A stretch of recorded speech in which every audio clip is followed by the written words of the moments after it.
The air crackled with nervous energy as Captain Mark Weston straightened his suit, an artifact of Earth's Arctic business traditions.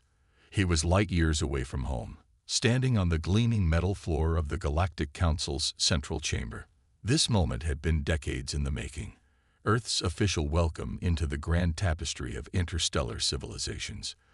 Beside him, Dr. Maria Lopez, the chief xenobiologist, fidgeted with her data pad, her eyes wide with a mix of anticipation and trepidation as she flicked across the assembled aliens.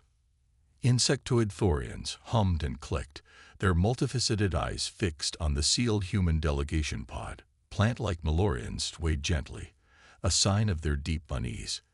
The Verax, beings of pure energy contained in shimmering force fields, pulsed with an indecipherable rhythm. The anticipation reached a fever pitch as the chamber's eye announced, initiating first contact protocol. Human delegation, please depressurize the pod and proceed. Mark met Maria's eyes and nodded. With a hiss, the pod's atmosphere vented into space, a mixture deadly to any other species in the room. They stepped onto the council floor. The reaction was immediate. The Thorians shrieked, their antennae whipping in distress. The Malorians recoiled, their chlorophyll-rich skin paling.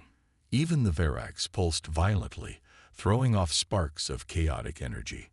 A wave of murmurs crashed over the human delegation. Biohazard. A Thorian chittered, the translator in Mark's earpiece struggling to keep up. Contain the contamination, rumbled the Malorian elder, its voice like rustling leaves. Chaos threatened to engulf the chamber. Over the din, Mark raised a hand, his universal translator struggling to render his English into concepts the diverse council might understand. Please, he projected. There's no danger. What is toxic to you is the very essence of life for us. His words fell on deaf ears. Panic had taken hold. Security droids swarmed in, their energy whips crackling a hairbreadth from his face. Quarantine protocol engaged, boomed the AI's emotionless voice. Maria gasped as an energy shield snapped into place around them, sealing in the precious remnants of their breathable air. Mark saw through the transparent barrier as council members retreated, their gazes a strange mixture of horror and revulsion. First contact had just taken a disastrous turn. Mark watched the chaos unfold around him with a sinking heart. Years of meticulous preparation, countless simulations, all shattered in a single instant. The irony was almost comical. Humans had feared aliens invading Earth, when they themselves were the biological equivalent of a walking plague. Mark, Maria whispered urgently, her face pale behind the barrier. Our oxygen reserve is projected to only last 6 standard cycles. 6 cycles translated to roughly a day and a half of Earth time. They were suffocating in full view of the very civilizations they had sought to join. We need to communicate, Mark said through gritted teeth. Establish that this difference isn't a threat. He turned to the security droids hovering menacingly. Get me a direct line to the council. It's imperative that they understand. The AI's smooth tone cut him off. Council communication channels are severed. Quarantine protocols dictate complete isolation. Mark shot back, his frustration mounting. We don't carry any diseases, transmit any pathogens. His voice faltered as a horrifying realization struck him. Of course, to any oxygen-averse species, humans themselves were the pathogen. The implications were staggering. Even if they survived this initial quarantine, how could they build a relationship with a galaxy that viewed them as walking bioweapons? Maria's eyes were filled with a scientist's desperate curiosity. Mark, think about it. Their biology must be based on entirely different elements. What if? Her voice trailed off, her usual confidence replaced by a hint of vulnerability. But Mark had already seized on the thread of her idea. What if we're not a threat, but a resource? Maria, if their biochemistry works so differently from ours, their medicine, their technology, it could be revolutionized by exposure to oxygen. A flicker of hope ignited in her eyes. But controlled exposure, careful experimentation. Exactly, Mark pressed on. the gears in his mind starting to turn. I demand access to my research files. Compile all non-classified data on human biochemistry, cellular structure, oxygen metabolism. Access denied. Quarantine protocols. The AI droned in response. A surge of anger fueled Mark.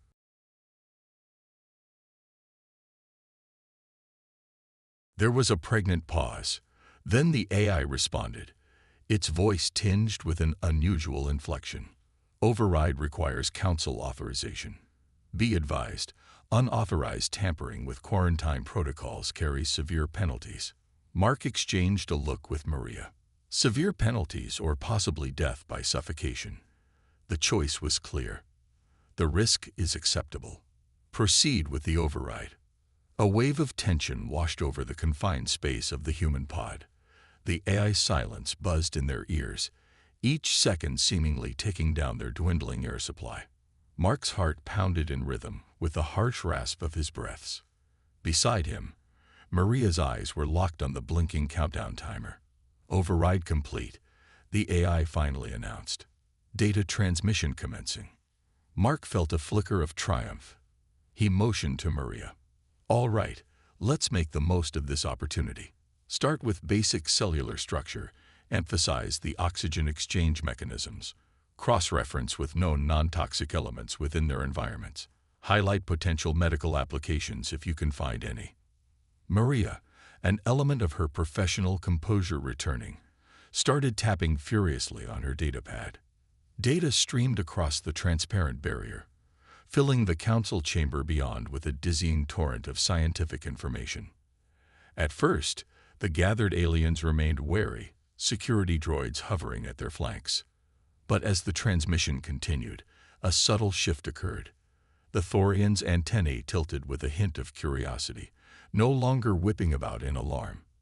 The Malorians swayed more rhythmically, their rustling whispers tinged with what might be scientific debate. Even the Verax pulsed more calmly, their erratic energy discharge now resembling a synchronized pattern. Hours crept by. Mark felt the strain of forced optimism, the growing weight of responsibility on his shoulders. The oxygen levels dipped alarmingly low, each breath becoming more labored. Was he on a fool's errand, desperately trying to convince beings incapable of comprehending him? Then, with a jolt, the quarantine shield flickered and deactivated. A hush fell over the chamber as a lone figure approached the remains of the human pod. Standing tall, her chitinous exoskeleton gleaming under the council lights, was a high-ranking Thorian, the equivalent of their chief medical officer if Mark remembered his briefing correctly. The Thorian's multifaceted eyes gazed at him without fear, even with a hint of cautious fascination. Your life-giving molecule. The translator struggled to find the equivalent concept, then settled on. Disrupts our biological processes, yet the schematics suggest stimulation, regeneration, possibilities unforeseen. Her segmented mandibles clicked together. Permission to experiment under controlled conditions.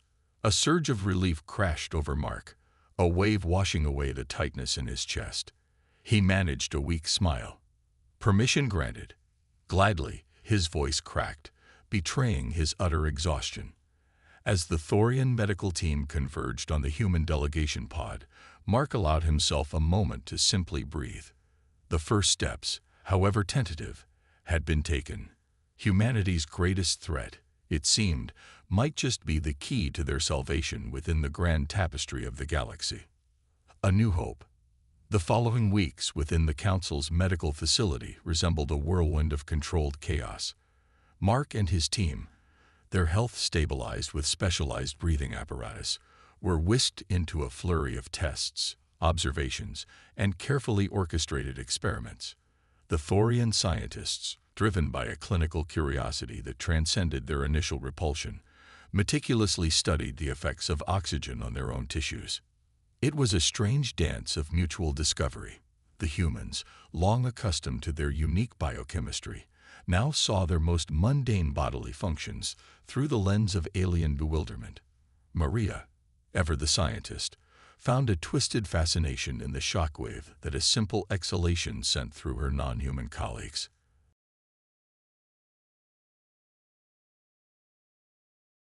That carefully controlled exposure to human breath could accelerate the growth cycles of certain medicinal plants, with potential applications in rapid wound healing.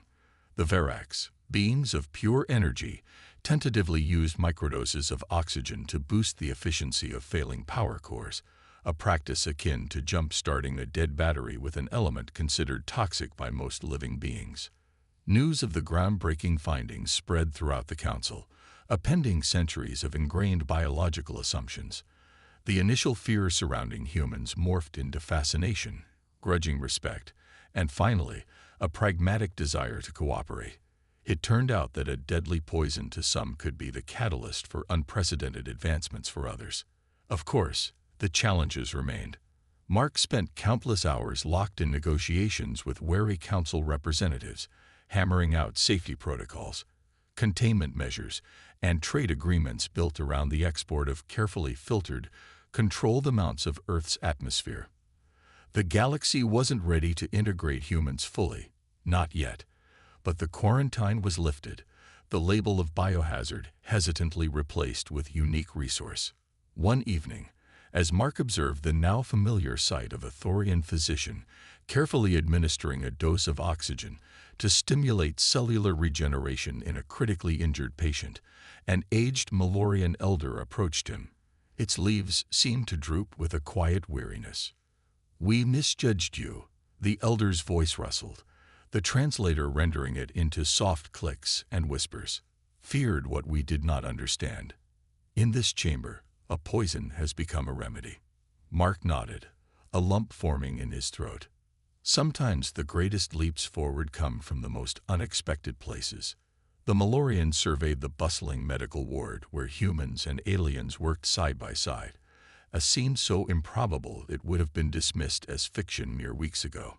"Perhaps," the elder said slowly, "it is true what your ancient texts claim, that from death springs forth new life." The shift within the Galactic Council was palpable. Where suspicion had once festered, now flickers of collaboration began to spark.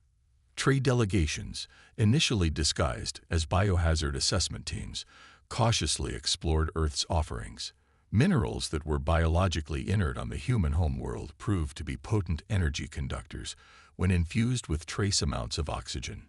Unique plant species adapted to Earth's high oxygen atmosphere revealed revolutionary pharmacological properties in alien test subjects.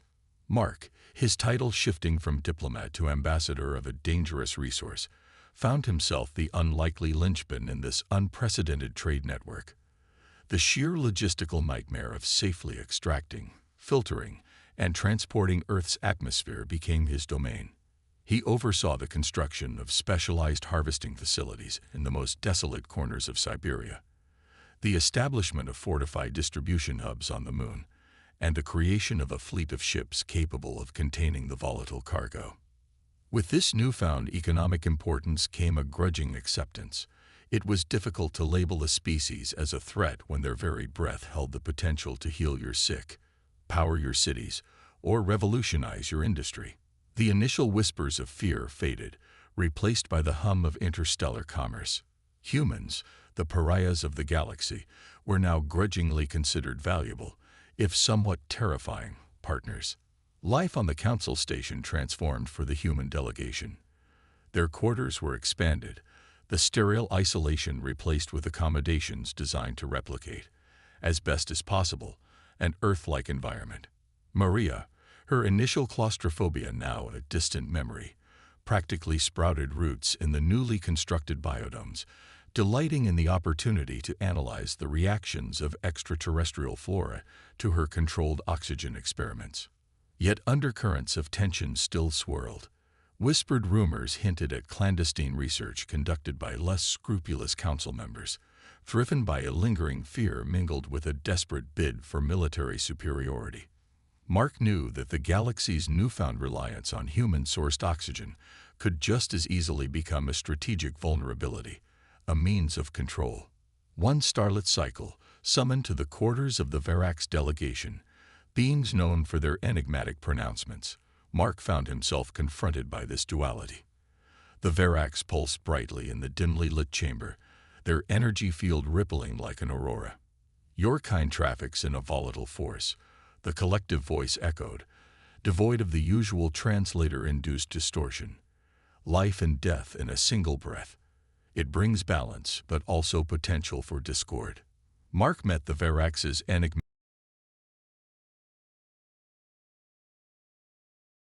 You're right. Oxygen can be a weapon, but it can also be a catalyst for progress. Which path the galaxy chooses is yet to be seen. The Verax pulsed in a pattern that could have been amusement, or perhaps simply an unreadable alien calculation.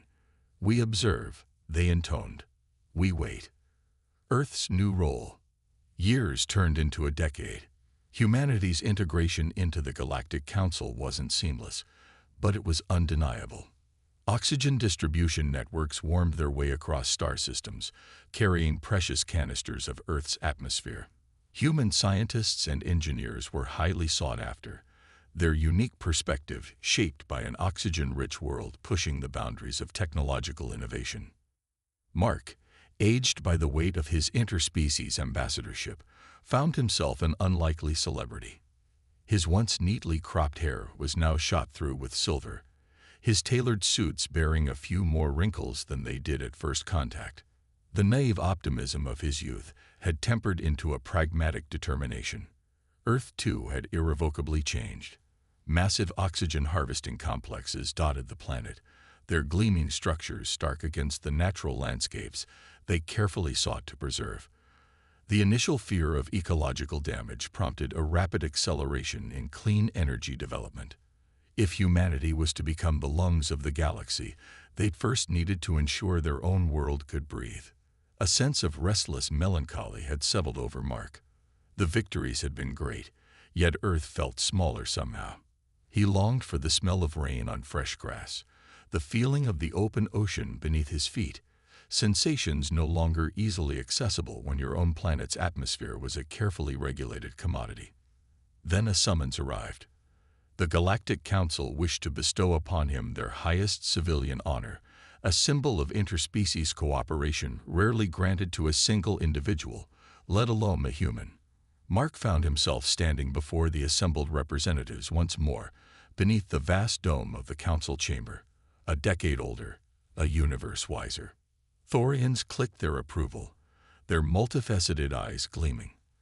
Malorians swayed in a rustling chorus, their leaf-like appendages shimmering with a bioluminescence akin to applause. Even the stoic Verax pulsed in what might have been respect. The galaxy, for better or worse, had adapted to the presence of the oxygen brothers. As the ornate metal, cold metal against his aging skin, was placed over his head, Mark couldn't help but think back to that first desperate gasp in the sealed pod, the fear, the uncertainty. You have transformed our understanding of life itself, the Thorian High Counselor pronounced, her voice echoing through the vast chamber. What was once feared is now essential. We have learned, begrudgingly perhaps, that the universe might sometimes present us with salvation disguised as a threat. As the applause swelled around him, Mark thought about the breathtaking paradoxes of his life. Humans had taught the galaxy a new way to breathe, yet they themselves felt a touch stifled by their success. Perhaps, as the Verax had once hinted, true balance was an ongoing quest, a continuous dance between conflict and cooperation, poison and cure. In the wake of the ceremony, Mark decided it was time. It had been decades since he'd set foot on the soil of his home world, the place now irrevocably bound to the fate of countless others. His request for extended leave was met with surprise, then reluctant approval from the ever-pragmatic council. Stepping out of the shuttle's sterile environment onto the tarmac of a remote landing field, Mark was hit by a sensory overload. The air rushed into his lungs, thick with the scent of ozone after a rainstorm and the heady perfume of blooming wildflowers. It was a brutal, beautiful reminder of a world that existed before interstellar trade agreements and biocontainment protocols. He rented a modest landcraft and set off, deliberately avoiding the sprawling urban centers and their carefully controlled environments. His destination was a secluded stretch of coastline, a place etched in his memory from childhood holidays.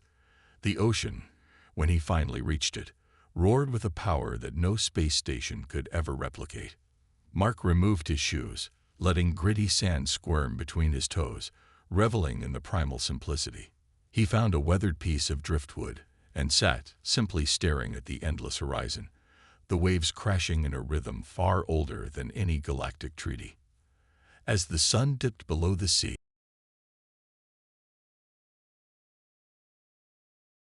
the past decades bleed away. He was not the ambassador, the oxygen broker, or any of the other weighty titles thrust upon him. He was simply human, shaped by an improbable world, yearning for a place that still felt like home. Building bridges. Back at the council, a sense of cautious optimism had begun to permeate the air. The breakthroughs achieved through the collaboration of human and alien scientists had sparked a new era of interspecies cooperation. The council chambers, once a place of suspicion and fear, now buzzed with the excitement of shared discoveries and mutual respect. Mark's return to Earth had not gone unnoticed. His presence on the council had been a beacon of hope for humanity, a symbol of their resilience and adaptability. Now, as he stood on the shores of his home planet, he couldn't help but reflect on the journey that had brought him here. He had witnessed firsthand the transformative power of cooperation, the way in which humanity's greatest challenge had become their greatest strength.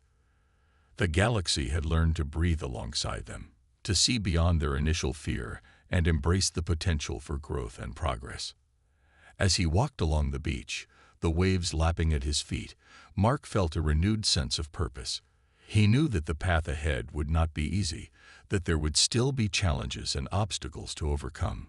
But he also knew that humanity had proven itself capable of rising to the occasion, of finding creative solutions to even the most daunting problems. The sound of a communicator beeped, pulling Mark from his reverie. He glanced at the device, recognizing the frequency of the council's communication channel. With a sigh, he activated the link, ready to face whatever new challenge awaited him. Ambassador Weston, came the familiar voice of the Thorian High Counselor. We have received a request for your presence at an emergency session of the Council. It appears that a new threat has emerged, one that requires immediate attention. Mark felt a familiar surge of adrenaline.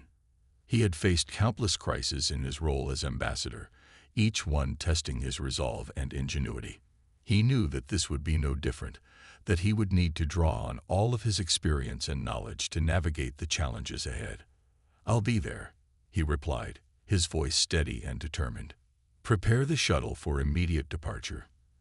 As he made his way back to the landing field, Mark couldn't help but feel a sense of anticipation.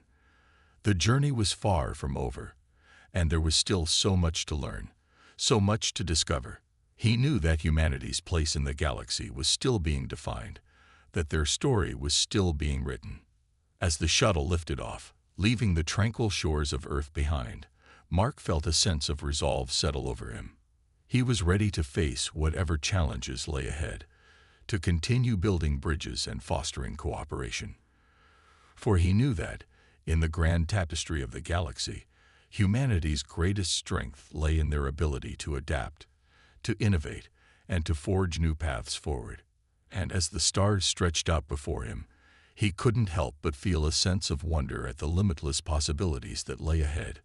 The journey was far from over, and there was still so much to explore, so much to discover. And with each new step, each new challenge, humanity would continue to prove that they were a force to be reckoned with, a species capable of greatness. For in the end, it was not the fear of the unknown that defined them, but their unyielding curiosity, their relentless drive to push beyond the boundaries of what was known and explore the vast expanse of the cosmos. And as the shuttle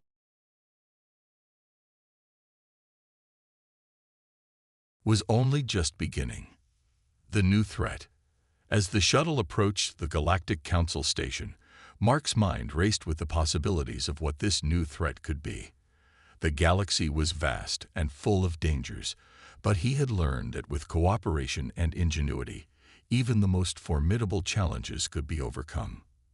Upon landing, Mark was greeted by the Thorian High Counselor and a group of anxious-looking representatives from various species. Their expressions were grave, and the air was thick with tension.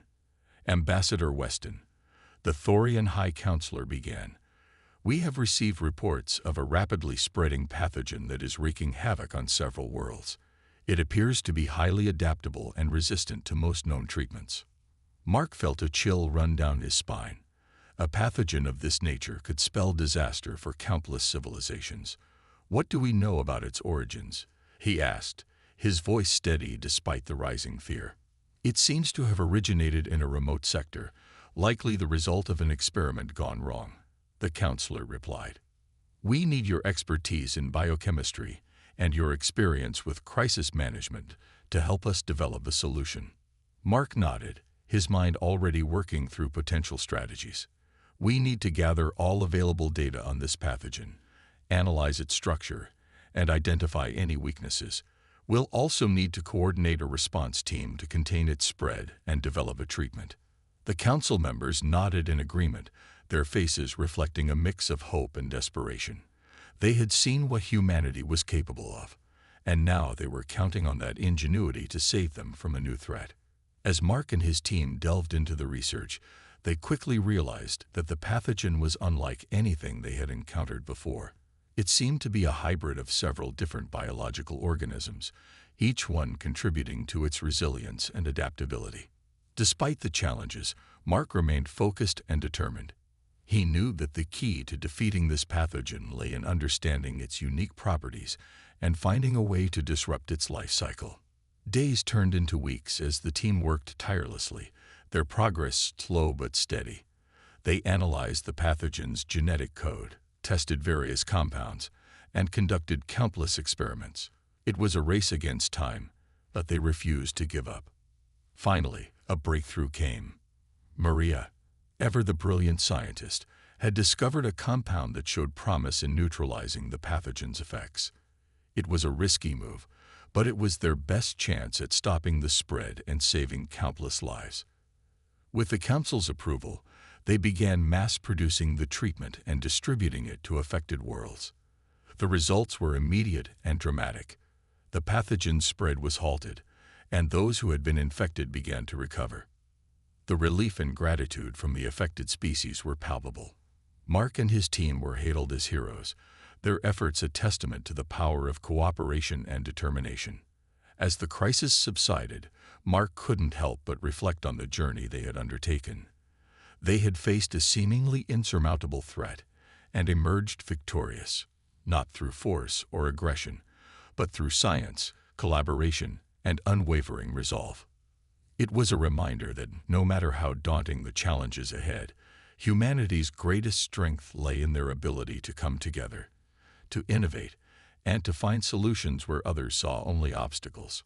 And as the galaxy celebrated their victory, Mark knew that they had once again proven their worth, not just as allies, but as indispensable partners in the grand tapestry of interstellar civilization. New horizons, with the pathogen crisis behind them, the Galactic Council and humanity found themselves at a crossroads. The collaboration had not only saved countless lives, but had also forged stronger bonds between species. There was a newfound sense of unity and purpose, a recognition that together they could achieve the extraordinary. Mark, now regarded as a seasoned diplomat and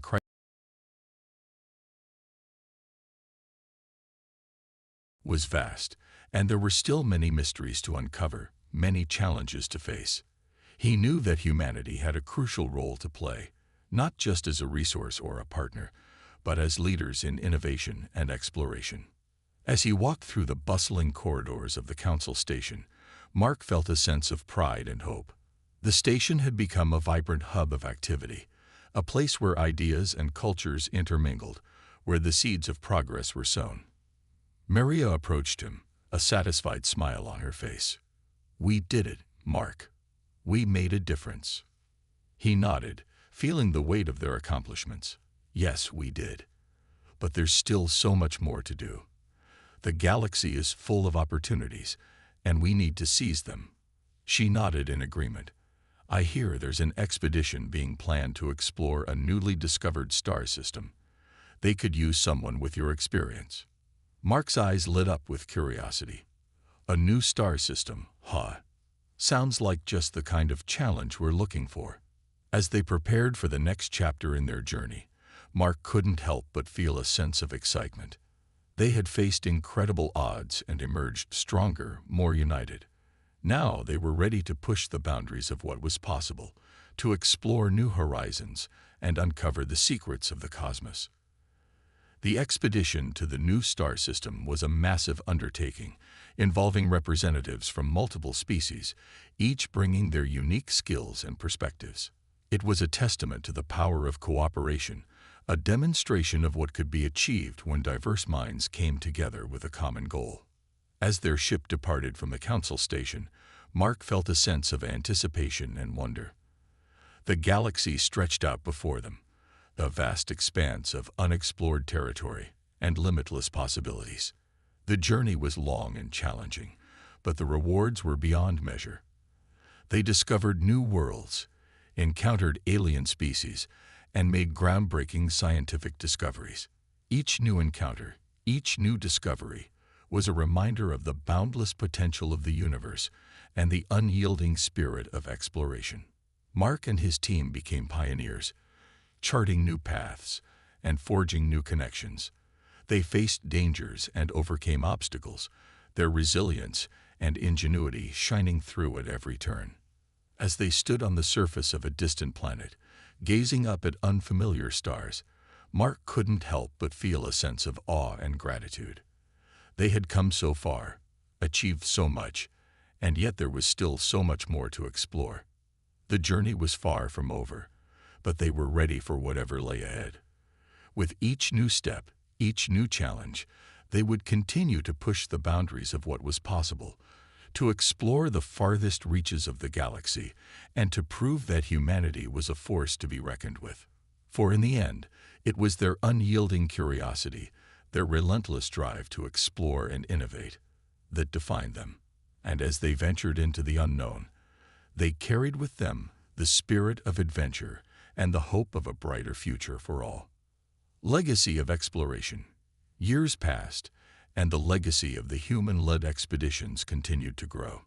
The discoveries made by Mark and his team had far-reaching implications, not just for humanity, but for the entire Galactic Council. The knowledge gained from their explorations led to technological advancements, new scientific paradigms, and a deeper understanding of the universe.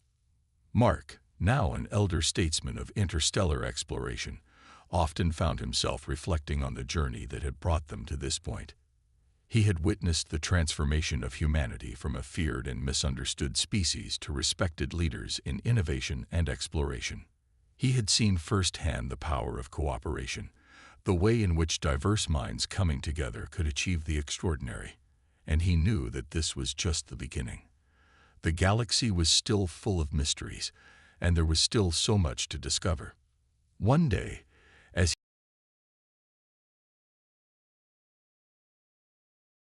by a group of young cadets, they were eager and full of questions, their eyes shining with the same curiosity and determination that had driven him all those years ago. Ambassador Weston, one of them asked, "What's the most important lesson you've learned in your years of exploration?"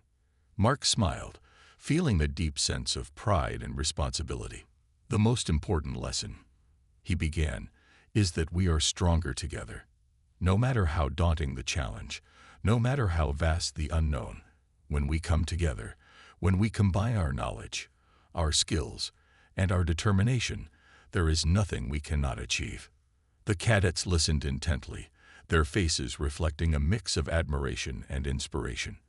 They were the future of interstellar exploration, the next generation of pioneers ready to push the boundaries of what was possible. As he looked out at the stars from the Academy's observation deck, Mark felt a sense of fulfillment and hope. The journey of exploration was far from over, and the legacy they had built would continue to inspire and guide future generations. For in the grand tapestry of the galaxy, humanity had found its place, not just as a species of ingenuity and resilience, but as leaders in the quest for knowledge and understanding. And as long as there were new horizons to explore, they would continue to venture forth, driven by their unyielding curiosity and their relentless spirit of adventure. And so, the story of humanity's journey into the stars continued, a never-ending saga